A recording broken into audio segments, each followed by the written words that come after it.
Welcome to Trailblazers Spotlight, where we meet the leading innovators in Web3 and metaverse marketing and explore their stories and insights. Okay, the star of this Trailblazers episode is Ray Chan, CEO and co-founder of, is it 9GAG, 9GAG? How do you pronounce that, Ray? 9GAG. 9GAG, okay. Which is a global cross-platform entertainment network with an audience, I think, of over 200 million people. Ray is also the CEO and founder of Memeland, which is the fastest and largest growing social fi ecosystem. And as an alumni, I should say, of Y Combinator and 500 startups, Ray has a track record of fostering community-driven digital innovation. GM, so happy you could join us here today, GM. Ray. So let's dive right in. First question.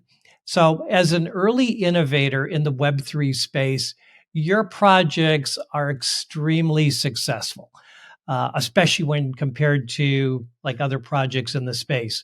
From a marketing and a community perspective, what's your secret Web3 marketing sauce?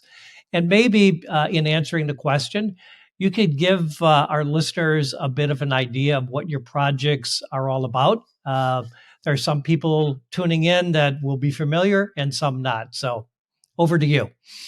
Yeah, sure. There are a few things that are different, right, in Web3 comparing to building in Web2 or offline business. I think community, right, is something that is very, very important when you are building Web3 projects, right? Because comparing to Web2 and other business, right, you actually only build a product, right, and then you sell to the audience. So the relationship between the business and the other part and the opposing party, right, is actually like clients or customers. Meanwhile, in Web3, you are actually co-building the product, co-building the company with your holders, with your customers, with your community. Right? This makes a big difference, right? Because people have a stake, right, in what they're building. That's why they may spread your project, right, via word of mouth, or maybe they will be more, I would say, passionate, right, about what you're building. Right? I think this part is something that Web3 is really powerful, right? Of course, as I share with a lot of friends, right, there are two biggest AI in our generation, right? Number one would be like artificial intelligence. Number two is allied interest. Right? In Web3, is actually doing the allied interest part really, really well. Right? If the team does well, the community will get benefits, right? And if the community helps the team, right, the team can also get the benefits, right? This is why we feel that why we are, I would say, doing Web3 relatively well, right? Because at 9GAG, over the last 15 years, we actually are building communities, right? But this time in Web2, it's really hard to align the interests, right? Because most of the people, they don't even spend any money, right? They just read 9GAG for free. They just read our content for free, right? And this is why we are so bullish about Web3, why we are so bullish about social fi, because it kind of like changed the whole game. Right? It's almost like giving back the power to the community, but at the same time, the community can also empower the team, the projects. Right? For what we are doing, right? Our Web3 company is called Memeland. Right? We launched 3 NFT collections, and also we launched a fungible token last year. Right? So far, our NFT collection is called MVP, the captains and also the potatoes, right? It's the number 1 NFT ecosystem in Asia. I think it's like top 5 or top 10 in the world right now. Right? And also our token, right? We launched it in end of October last year. We are having a market cap of about like 200 million, right? And then the FDV, that means like fully diluted value is about 1 billion, 1.5 billion, something like that. Wow. Right? So wow. We are doing okay. We are just getting started. Yeah, that's why I don't think we are successful, but I would say that we have a successful start. Yeah. Yes. No, I mean, kudos to you. I mean, there's so many projects that have actually folded in the space. So the fact that you're able to have this type of success, kudos to you. I'm a big fan from that standpoint. So I've heard you express that most successful Web3 projects stand on three pillars. And you've mentioned a few of them in what you just said. So NFTs, tokens, and product. Can you elaborate a little bit more on the importance of each of those pillars? Yeah, for sure, right? Or maybe we can even take one step back, right, to explain how's Web3 different, right, from Web2, right, and Web1. Right? Traditionally, right, the definition of Web1 is, okay, it's like the old internet where you mainly read, right? The company put out some content and then you mainly read. You can't really interact with others, right? That's Web1. It's read only, right? And then for Web2, it's like I remember those days back in the early days of the internet. Basically, companies would just, like if it was a restaurant, they would just take their menu, put it up onto the internet, and that was read, right? It's like the notice, right? It's like a notice only. Yeah. Right? And then for Web 2.0, I would say that happens about like 20 years ago, maybe a little bit longer than that. Right? It's like read and write, right? On one hand, you can put out the company will put out the content, right? And you can also put out the content there, right? And then you can interact with each other. You can leave comment. You can become part of the creators, right? That's like read and write, right? And then Web3 is something that started, right, since blockchain happened. Right? It's like read, write, and own. Right? On one hand, you do not just create the content; you can actually own the content, or maybe someone created the content and then you can own that piece of content, right? Online, right, with a proof of provenance, right? I think this is I would say the broad definition of Web3, right? For what we advocate at Memeland is we believe that. At least when we zoom out and look at what we have on blockchain right now, we actually have NFT. We also have fungible tokens, right? And then, of course, there are products building on blockchain. Right? We believe that we need three of them to fully embrace the true power of Web3. We believe that NFTs is great for building communities. Right? Token is great for decentralizing the value. And for product, right, it's great for reaching the masses. Let me explain. For NFT, the general, of course, NFT is a tech, right? It's not just like a category, but it's like a technology, right? But somehow when we talk about NFT these days, we mainly talk about like PFP NFT. That means like NFT that people use for their profile picture, right? Just like all we see from Bored Ape Yacht Clubs to Asuki to Pudgy Penguins, right? To Memeland, right? We see that when people are using the PFP, right? The NFT as their PFP, they feel that they're part of something bigger. They have their representation online, right? And that create a very strong sense of belongings. And that's why people love to use that. And they feel like, they even use the NFT, right, to introduce themselves. Hey, I'm Punk 9059, something like that, right? So it feels very like futuristic, right, when you think about it. But this is always part of the internet culture where you actually can be whoever you are, right? I remember there was like an old comic on New York Times where, behind the computer, no one knows that you are a dog, right? I think PFP NFT kind of like symbolize that as well. Yeah, so this is why we believe that if you share the same kind of like same style of like artwork and profile pic, you feel like you're something bigger. You're part of a bigger community.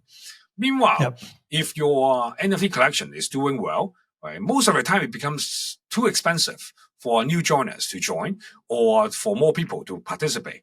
Right? That's why when we have a fungible token, right, you can buy it, right? For example, for our NFT collections, the cheapest one is called the potatoes. It's about 2 ETH right now. I mean, if we convert it to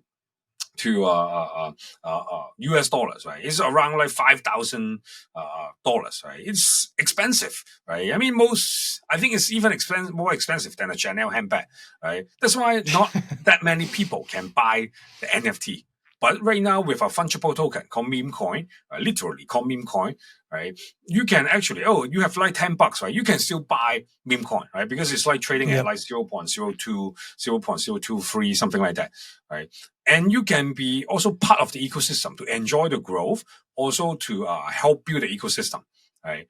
But at the end of the day, people are still, some people may not be, I would say, may not learn enough, right, about what Web3 is. That's why they don't want to put their money in, right? Then they can be part of the participant of the products that we are launching, right? So that, maybe they can sharing some content, right? And then they can earn some meme coin. By earning those meme coin, they can actually make a living, right? So that's why we said NFT is great for building communities. Token is great for decentralizing the value. And product is great for reaching the masses. Because when you don't need anything, any money, right, to participate in the ecosystem, that's where you can reach the most users. Yeah. So do you see like pudgy penguins as a good example of on the product side? I mean, for product side, right? They I assume that when you talk about products, right? You talk about the toys that they're making, right? With NFT inside and stuff like that, right? So, I would say that they mix Web2 and Web3 really well, right? So that it lets a lot of Web2 audience, even though they don't know what NFT is, they don't know what Web3 is, right? They will still buy the cute toys, right? I've seen some friends that who have kids, right? They love the toys, right? So I would say that they do that part really, really well, right? On the NFT side, on the digital side, right? Of course, they're doing also very well as well, because I mean the artwork is cute, the floor price is high, so that everyone or most of the holders are happy, right? They're looking forward, right? Maybe to their like token launch or whatever, right? So I would say that they have launched some good products, right? And they have a great team, they have great founders, right? A great CEO, not founders, right? Yeah, and Lucas, I think those are the things that I think that Pudgy Penguin is doing very well. Yeah. So I'm going to extend the conversation. We kind of got into NFTs here. When I talk about them, I kind of refer to NFTs as like the ultimate roller coaster experience, especially if you've been into them for a while. But in my opinion, especially from a marketing standpoint, they have never wavered as an important ingredient in both like Web3 and metaverse marketing. So that being said, like I kind of feel like 5 years from now there'll be like a billion NFTs out there, right? I was even like reading something today where the EU passed something where like all clothing has to have like a digital ID like as part of it, which is obviously perfect for NFTs. But how do you see NFTs evolving over the next 12 months? Like to get your personal opinion on that. I don't have a crystal ball, right? So I can't really predict the future, right? But one thing that I understand is PFP, maybe like a 10K collection, 8K collection, right? I think that will always be an important part when we talk about NFT, right? Because as I mentioned in the beginning, right, one big function of NFT will be to feel that you're part of something bigger, right? You're part of the community. You can represent yourself, right? With NFT PFP, right? I think that will always be a big part, right?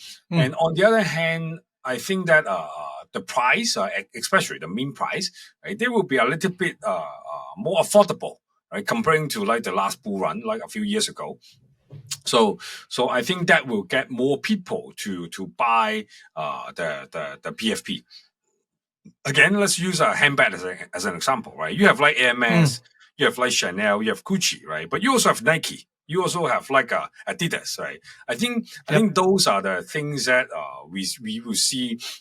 NFT will become like more diverse, have a more diversity, right? In the price spectrum, and also in the function and utility spectrum.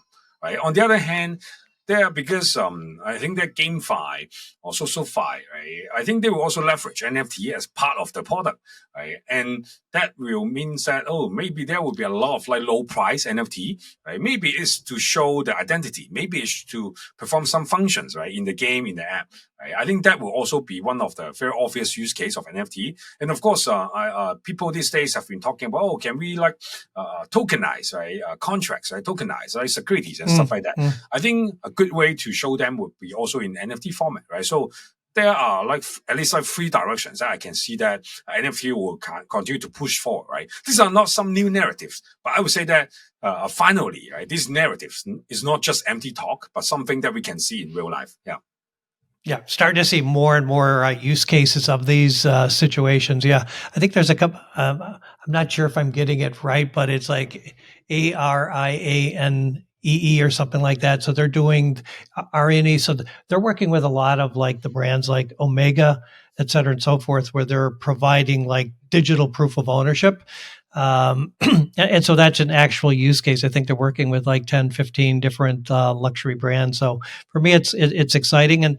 And Nike, I think they've had actually over 250 million in sales of NFTs as digital wearables. So that's a good case in point of a company that's actually out there producing real sales with what they're doing. So. I'm going to stay on NFT for like one more minute, and then I'm going to get into something else. But so how do you recommend that brands? Because this is really a big subject in the marketing world. But how do you recommend that brands either use or don't use the word NFT in their marketing strategies? Because we had talked once like how Reddit, when they did their launch, they used the word I think it was like digital collectibles. They never used the word NFT at all. I think it depends on your target audience, right? If your brand is entering into Web3 and try to do something more so-called like a Web3 facing, right? I think using NFT is totally fine, right? Because people already know what NFT is. Right? It's almost like when you talk to a developer, an engineer, right? You can talk in like a technical terms, right? You don't have to explain things like I'm five, right? So I think that part is something that I think that it doesn't really matter. Maybe using NFT can save you a lot of time, right? Meanwhile, if you are trying to just make use of the NFT as a technology, right, and then build something on blockchain, and maybe it is an NFT because this is non-fungible, right? But when you sell it to like the public, right, to the so-called, I would say, non-Web3 audience, maybe it's easier to call them in any other thing. Right? Maybe you don't even have to call them out, right? But just tell people that, oh, this is actually can prove your ownership online. Right? So it depends on who you're talking to. It's not like, oh, NFT is like a bad works and stuff like that. I mean, some people think that is a bad work. I don't really think so, right? Because I mean, name doesn't really matter that much, right? Unless your product is called Hitler, right? Then of course it doesn't work, right? but most of the time, I think people look at the content. Right? Look at the context, right? More than just the definition of the name. Right? I believe that most people, right? They buy it not because it's called an NFT, right? They buy it because they like the design. They like the features, right? They like the utilities of it.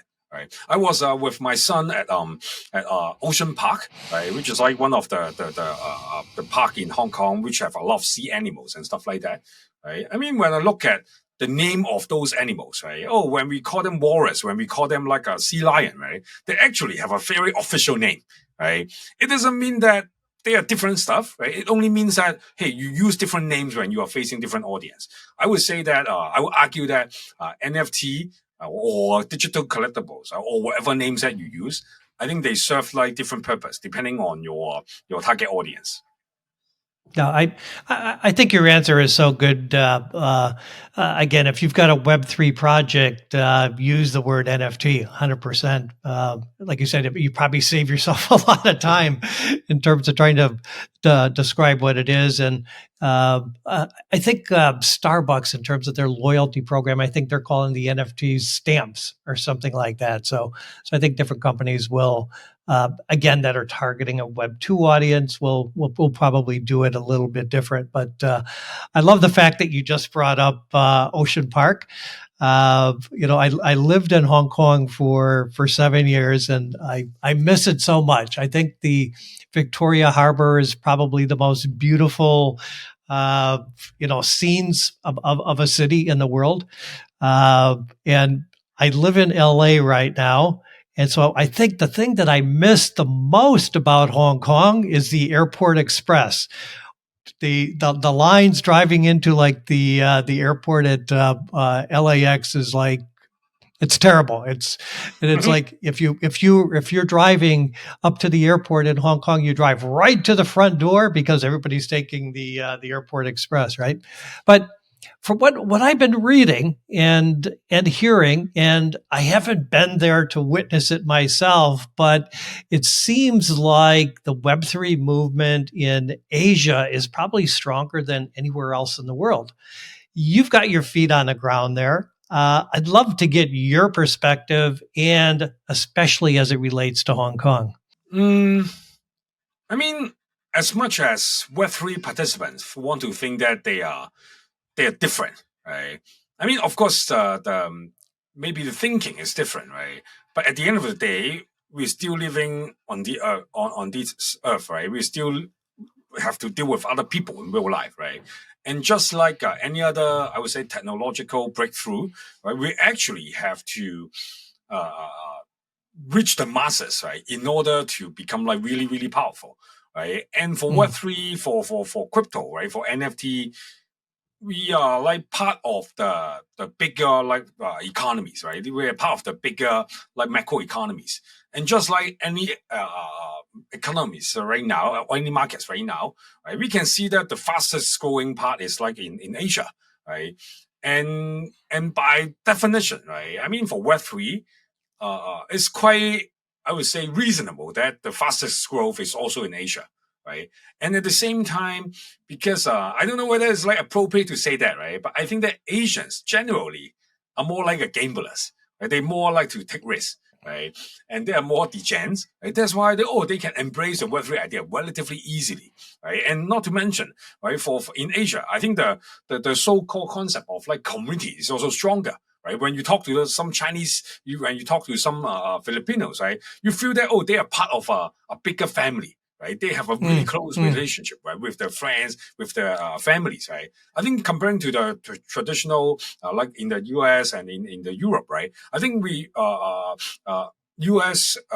I would say celebrates more like individualism, right? Something like that, right? So I think that people can easily embrace a lot of concept in Web3, and also a lot of potential financial gain, right, or loss, right, in Web3. That's why you can see that Asia is like growing really, really fast on that end, right? And at the same time, I would say that the current like global economics, right, is actually leading by the US, leading by the European countries, right? And when you are leading, you don't have to be too aggressive in innovation, right? That's why there are a lot of like rules and regulations, right? Laws regarding like crypto, right? Look at all these like regulations in the US comparing to regulations in Singapore, Dubai, Hong Kong, right? I mean, Asia is actually leading, right, on that part as well, right? Because when you are, you don't have that much to lose, right? That's why you can be more ambitious, you can be more aggressive, right? And the last thing would be a lot of countries in Asia, right? They actually didn't have a very well structured like financial ecosystem or infrastructure, right? Because if you have to join the banking system, right? You have to join SWIFT, right? And then maybe you have to get verified or by the country and so by the organization and stuff like that, right? And that makes it very, very hard, right, for normal people to having a bank account, because you need to do a lot of like KYC. Maybe you need some requirement, to open a bank account, right? And the cost is actually causing a lot of money, right? When you have to keep money, right, in your bank account and stuff like that. Right? Meanwhile, in Web3, you only need a wallet address, right? Then you can send fund, right? And depending on the chains that you're using, right, the cost can be very, very low, right? So the whole experience is kind of like simplified, right? Because I mean, living in a developed world, we are spoiled, right? We feel like, hey, we just click a button and then we can send money, right? But in the so-called, I would say, developing countries, right, that's not the case, right? That's why learning Web3 is actually easier for them than learning from banking, right? So I think that a lot of these like reasons combined together makes like Asia the reasonable candidate for the fastest growth, right, in Web3. Meanwhile, in Hong Kong, yeah, go ahead. No. Go ahead. I was gonna ask you for Hong Kong, and you went right into it. So keep going. Meanwhile, in Hong Kong right now, the government is pushing Web3. Right? It's very, very interesting, right? Because Hong Kong is part of China, right? Meanwhile, Yeah. China is still banning crypto, right? But at the same time, China allows Hong Kong to be open, right, to Web3, right? I think this is because we have a system called a one country two system, right, in Hong Kong and China between the relationship, right? That's why Hong Kong has a lot of like different rules and different treatment to a lot of different things, right? And we can do a lot of things that you cannot do in China, right? And by experience, right, anything that is like banned in China but allowed in Hong Kong, that will go big, right? Because there are a lot of like demand in China, right? And when they are allowed to do it in Hong Kong, they will move their money into Hong Kong to do that kind of activities. Right? I think that's number one, what we see in Hong Kong right now. Number two is Hong Kong is already one of the top financial centers, right? And one thing that blockchain and Web3 can do really, really well is it actually save a lot of time once you build out the infrastructure, right? Just as I mentioned, right? If you have to send out a wire, right? I mean, it can be faster than banking, right? Traditional wire, right? If you send the crypto, right, via on-chain, like sending money, right? And of course, right, with blockchain, you have like permissionless, right? You have a trustless ecosystem where you don't have to verify, so that you can remove a lot of middlemen, right? You can save a lot of man hours. I think when you can save costs, that means that you can increase your competitive power, right? When you are competing with other countries. That's why Hong Kong is pushing very hard on that financial infrastructure application of blockchain as well. So, and of course, Hong Kong is always kind of like leading the financial, right, in Asia as well, and it can attract a lot of money, right, to Hong Kong, right. So I think all these factors at work, right, it also makes Hong Kong a pretty good, I would say, candidate, right, or maybe even the best right now, right, because of the backing or blessing of the Chinese government, right, of Web3 development. Yeah, so these are all things that I've witnessed, right, in the last like 2 years. I think it's changing, right? Because before that, the rules the government stands on crypto is not very clear. Right now, they literally say that they want to push Web3, right? So they're setting up better laws. They are, I would say, setting up organization and committees to listen to the industry, right? To see how they should set up the law. I mean, this is like half jokes, half facts, right? It's finally, there's a one time that policy is launched, whether it's still trending, right? I think most of the time, when Hong Kong government trying to push some tech-related policy, it feels like a little bit lagging behind. But right now, of course, it's not the fastest, right? But somehow it's still within the leading group of like cities and countries to pushing Web3. So I'm very bullish about that. Yeah. No, that's such a good answer. Appreciate that. And when I was living in Asia, I would get off the plane, and you could just feel the excitement. Whether you're in Shanghai, Hong Kong, Singapore, or whatever. So to me, just the vibrancy of business in Asia has always been at that level. And 1000%, Asians love to gamble. I don't know, it's like I've visited friends in Shanghai, Beijing, and it's like after dinner, everybody wants to just go play cards. Yeah, all the casinos, right? You see a lot of Asian faces, right? So I mean, the Gen is in our blood. Yeah. So I think that's explains why there are so many Asian faces in crypto as well. Yeah. Yeah, and they're serious too. It's like the difference when you like go to, let's say, casinos in Las Vegas and casinos in Macau. It's like Macau, everybody's serious, right? They're like in Las Vegas, everybody's another drink, and they're yelling and screaming around the craps table or whatever. But when I went to the casinos in Macau, I was like, wow, these guys, they're really, really serious in terms of their gambling or whatever. But really, really good to hear. I have a lot of passion for Hong Kong and everything that you're saying about Hong Kong. Again, it's always been a leader in terms of the financial sector, and to a large extent, Web3 and crypto, et cetera, and so forth is obviously linked to that. And you see already, like the Visas and the MasterCards of the world are diving headfirst into Web3. So Hong Kong kind of being on the precipice of financial and Web3 makes so much sense. And again, China, and then being linked to China, basically, I don't know if their economy is the biggest in the world yet, but if it's not, it's just a matter of time. But having the blessing of China, and China's always done this. It's like, let Hong Kong do like the international kind of like financial stuff that we don't want to be doing in China, or whatever the case might be. So anyway, that's a really, really good perspective. Appreciate that. Uh, Taking a different twist, from your perspective, do you feel that now is a good time for brands to jump into the Web3 space? I mean, do you see potential upside, downside? I know I've listened, like I think when I was listening to your interview with Carly Riley on overpriced JPEGs, you used the word hope and dreams quite a bit when you were talking about the space. So keen to get your response. I mean, we need hope, right? We need to dream, right? In order to take action, right? Because if we feel hopeless, right, then we will do nothing, right? We will just lie down and then maybe eat cookies, right? So I think it's important for us to have hope, right? Because we need to believe that the future is better, right? Because we take action right now, right? And I think for brands, it makes a lot of sense for the brands to understand more about Web3, right? There are a few reasons behind that. Number one, it would be better, right, to sell digital clothes, right, than sell real clothes, right? It would be better to sell digital handbag, right, than real handbags, right? Because the logistics is way easier and you can reach way more people, right, with way less work, right? Once you have the foundation built out, right? I mean, Nike, right, has shown that, right? I mean, when all the gaming companies, right, they also show that, right? People, especially the newer generation, right, they spend a lot of time in the digital world. Right? Look at like Roblox, right? Look at like Minecraft, right? Look at all the games that people buy the items and weapons and stuff like that, right?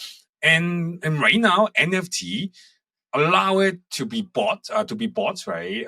And also maybe trade, right? And of course, people can prove the ownership. That's why it makes it more valuable that, you spend the money, right? Because you can own it, you can trade it, you can speculate on it, right? So I think that part alone makes a lot of sense for a lot of brands, right? Number two, I would argue that there are already a lot of big brands, right? They started to get into Web3 a few years ago already, right? Yep. And I feel that Web3 is very, very similar to social media in some way. Number one, it's everything that you've done is quite public, right? That means that you can learn from each other very, very quickly, right? Number two, it requires a lot of participation, right? From the bigger audience, right? From your customers, from your clients, right? From people who follow your account, right? I think that part is very, very similar to social media, and you can see that a lot of the brands who are doing very well on social media, for example, like Nike, Starbucks, like Adidas, right? They have been into Web3 for a few years already. Right? And I've witnessed, right, how Starbucks built their Instagram account like 10 years ago, 15 years ago, right? I know that, hey, they actually are kind of leading the digital transformation, right? For comparing to a lot of like bigger corporations, they are actually very advanced, right? So it gives people confidence that, if they are visionary, right, in social media, they probably are also visionary, right? When they spend so much resources, set up a team, right, to build out the Web3 stuff, right? So I think that part is also very interesting. And the last thing would be, hey, if you are not trying to disrupt yourself, you'll probably get disrupted, right? So I believe that we see that in like commerce is kind of like that. Hey, I mean, people will feel like, we also have so many like branches, right, of supermarkets. Why do we need an online supermarket, right? But if you don't do it and others do it, then basically you are lagging behind, right? So I think all these few reasons, it makes a lot of sense for brand to spend maybe like 1% or even like 0.1%, right, of the budget, right, to look into Web3, to see what Web3 is about, to understand how can they participate, right, in building in Web3 or learning in Web3. And so it makes a lot of sense for brands to do it, right? Meanwhile, for how they do it, right, to be honest, it depending on the brand, right? But Yep. I believe that the whole concept would be you need to understand the Web3 ethos, right? You have to give before you take. Right. Yeah. Otherwise, people will feel that, oh, you are very cash grabby, right? Oh, you are trying to make more money, right? Then you are not embracing the Web3 ethos where, we talk about like decentralization and ownership. Yeah. So I would say that this is a huge opportunity, right? But at the same time, you need to learn first, right? So that you can do well. Yeah. No, really good points. And you brought up Starbucks, and I think interesting. Starbucks was actually the first company to build an app like on the iPhone for their loyalty program, and then now, to your point about social media, et cetera, they were one of the first companies to get into Web3 with their loyalty program as well. And I think another good example is like Netflix compared to Blockbuster. I remember Blockbuster at one time they had like all the stores, right? And then Netflix came along, and then Netflix was like, oh, we're gonna do this. They started to embrace the internet, and Blockbuster actually did billboards where they made fun of Netflix. It was like, Netflix has algorithms and we have callgorithms, right? So you can call us and reserve your movie or whatever. But we know what happened at the end of the day. So those companies that dive in and understand the tech and kind of look at the competitive balance of their competitors they can almost like reinvent their business and reinvent the entire space they're in at the same time. Yeah, I'm reading the book, right? Clear Thinking by Shane Parrish, right? He talks a lot about like defaults, right, in how we make decision, right? One of the defaults is actually called inertia defaults, right? Let me quote a part of his book, right? We like to think we are open-minded, right, and willing to change our beliefs when the facts change, right? But history has shown otherwise, right? When the automobile was first introduced, many critics dismiss it as a mere fact, right? Arguing that horses and carriages were a more reliable mode of transportation, right? Similarly, when the airplane was first invented, people were skeptical of its practicality and safety. The radio, television, internet all faced similar initial skepticism, right? Yet, despite this, each of these inventions has had a profound impact on the way that we live today. I mean, I'm not saying that, blockchain can change the world like internet did, right? Although people say that blockchain is the new internet. But to be honest, right, blockchain, the technology has been around for more than 10 years.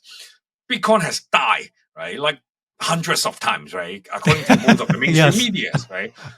Yet Bitcoin these days, right, have an ETF, right, and I think an Ethereum actually is like building on the foundation that Bitcoin lay, and then it has like way more different use case, right, and of course like Solana and other blockchain, other token as well, right. So I believe that in order to instead of dissing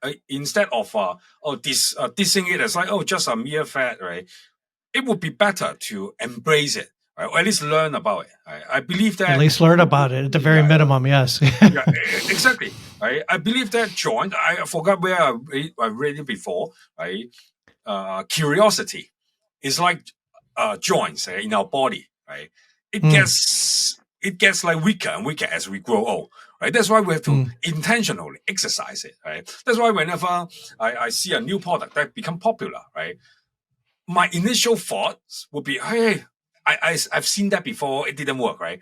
But I have to suppress that initial thoughts and try to, hey, why is it popular right now, right? Let's spend some time on it, right? And when we joke about it with our community, right, we say that, we need to spend at least like 69 hours in it, right, before we have a judgment of whether that works or not. Right? I mean, most of the people who say that Web3 doesn't work, they probably never buy an NFT. They probably never own crypto, right? They probably don't have a crypto wallet as well, right? Then why would you believe someone that never really learned anything and then believe in what they say, right? So I believe that Web3 is here to stay. I am very bullish about Web3, right? But the definition, right, the format, right, what it can be done probably will continue to evolve, right? Depending on how fast and the adoption is, right? And how many brands, right? And when you can show that there's potential, there's opportunity, there will be a lot of smart people joining Web3 to build cool products, right? And that's the moment that we see the real change happen. Yep. No, very cool, very cool. Last question. There's so much happening in the Web3 space right now. Do you have a project? Is there something happening, a particular project in the space that excites you the most right now? I wouldn't say Memeland, other than right? Memeland. Yeah. You could say Memeland. Memeland. You could say No, Memeland. I don't want to toot our own horn, right? I mean, we are I think you pretty should. good, I yeah. think you should. We're pretty good, right? So just check it out to see what we are building, right? I think one of the biggest category, right, in Web3 is actually memes. Right? It's actually culture, because meme is culture. Meme is about how we can like transfer one idea to from one mind to another mind, right? So why we call it Memeland, right? Why we call a token called meme coin, right? And on one hand, it's like a callback to what 9GAG is, right? Because it's a meme sharing platform, right? On the other hand, we believe that hey, is Web3 is a culture, right? We believe that it can change people's mind. It can also change the world, right? That's why we call a token meme coin. We call a product or a company Memeland, right? So I mean that part. I mean, that's needless to say, right? That's why I'm bullish about what we are doing, right? We are excited about what we're doing, right? But at the same time, there are a lot of like interesting projects ongoing in Web3, right? And honestly, I've seen a lot, right? But I spend most of my time in the NFT part, right? That's why I can probably name like Pudgy Penguin, right? And they are trying to do the new kind of like IP licensing, right? They just launched a marketplace called Overpass, right? Where they try to simplify and streamline IP licensing. Right? IP is a huge business, right? So if you can save cost, save time, and via blockchain, right, actually can increase the value, right? Because more people can sell their IP, more people can leverage the IP to build something cool, right? So this is one of the projects that really excites me. Of course, I'm a bet holder, right? I love Pudgy Penguins. I talked to Luca a few times. I think that they're doing some cool things, right? That's one of the projects, right? And then another projects that feels very interesting is a lot of the teams, they are trying to integrate AI and also crypto, right, into games, right? So in the past, the NPC, right, the computer character that you talk to in games, right, actually people have to write the script, right? And if you talk to the same NPC a few times, they say the same thing, right? They will repeat very, very quickly. Right now, when you integrate AI into it, you actually can chit chat with an NPC like you chit chat with a stranger, right? And then they actually can learn from your answer, so that they can respond with a more reasonable answer, right? And of course, they can kind of like shape the characters so that you can play for the game for longer time. You can immerse in that I would say virtual world or like metaverse, right? In a better form, right? I think that part is actually very, very exciting. Right? I don't know whether we will live in it, whether like metaverse was as big as people talk about like 2 years ago, 3 years ago. I believe that future will happen, right? But maybe not right now, not at this moment, right? But we are going towards that future, right? So right now, a lot of the GameFi projects, right? They integrate AI into it. Right, and of course they have crypto, right? They have the token as part of the incentive system, right? To make people participate. I think all these kind of stuff are also very, very interesting. And of course, like people talk about decentralized media as well, right? How can we let the media owned by the people, right, instead of owned by a big organization? I think all this kind of stuff is very interesting, right? When you change the ownership, it actually changed a lot of like decision making, right? When you build a company, when you build a product, right? And I believe that Web3 is powerful, it's exciting, right? Because we're actually going back to the original ethos of internet, right? It's like Web1, right? Where the internet should be like open, right? It should not be controlled by a few big companies, right? Where we are like Web2 is right now, right? And that excites people, right? Because when we look at the newer generation, they focus more on equality, fairness, right? Diversity, right? And this is a very natural development on the business side to fulfill the need, right? The demand of the people. And Web3 creates the infrastructure, create the incentive system, right, for it. Yeah. So I believe the future is in the newer generation, right? And I believe that all the business, right?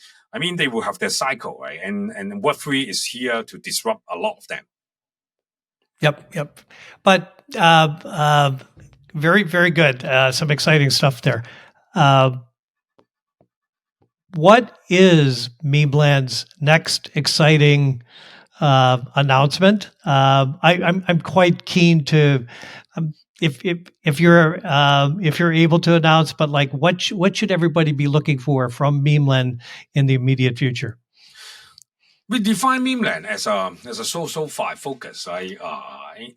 Venture studio, right? We try to launch products that can leverage social networking or social media, right? Because that's what we have been working on for 15 years, right? And I'm a big fan of like the late Charlie Munger's, like a circle of competence, right? I mean, you don't have to know all the things.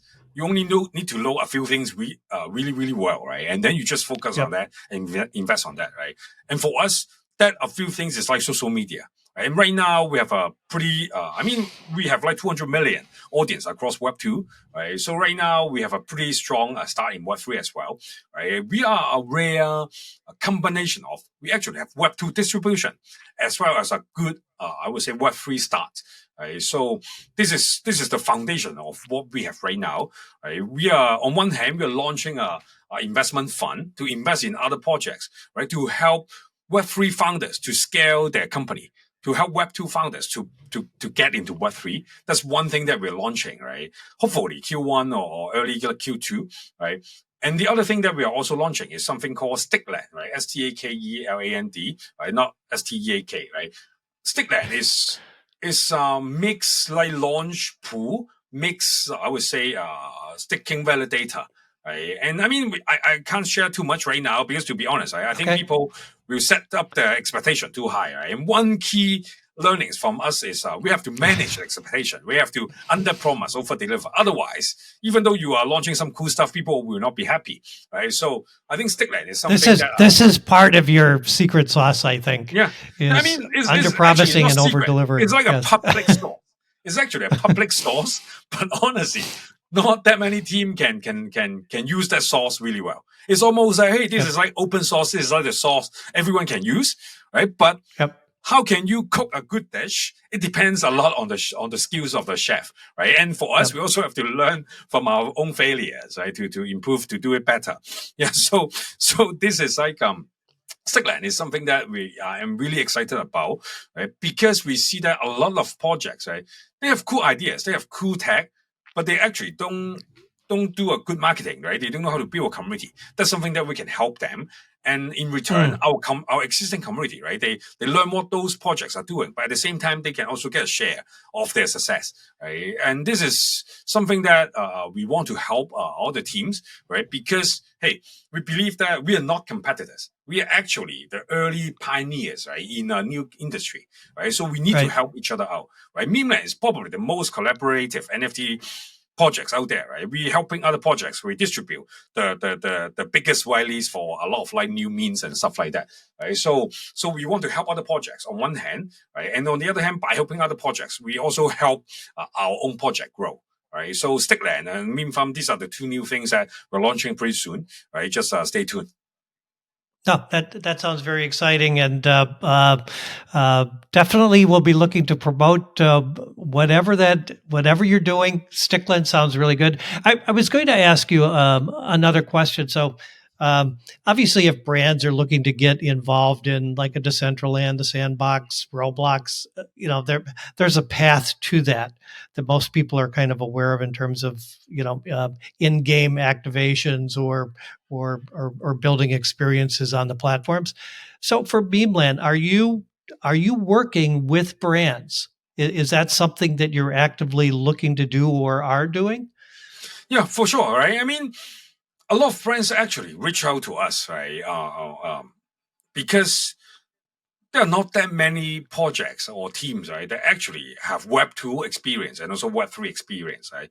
We are literally one of the very few teams that have both Web2 and Web3 and both do it quite well, right? I mean, on the Web2 side, we're top 500 website in the world, right? And social media, we have like a lot of followers, right? So a lot of brands, they know that we know social media, right? On the Web3 side, as I shared before, right, we are like one of the top projects, right, in the world. We are top one in Asia, right? So a lot of brands actually reach out to us. For example, like Michelin, right? I mean the food guy, right? The I mean they tires, launched an right? NFT, Yeah. right? They give the biggest white. I think they gave a lot of whitelists to us, right? They want to do something, right, with our community, right? And then for Trip.com, right, it's one of the leading travel companies in the world, right? They launched an NFT, which a lot of people were not bullish on when they launch it because they feel, oh, how come it's kind of like useless and stuff, right? But Trip.com, I believe that they understand that, oh, they have to give before they take, right? That's why, when you have the NFT, you can actually use the token that they give out,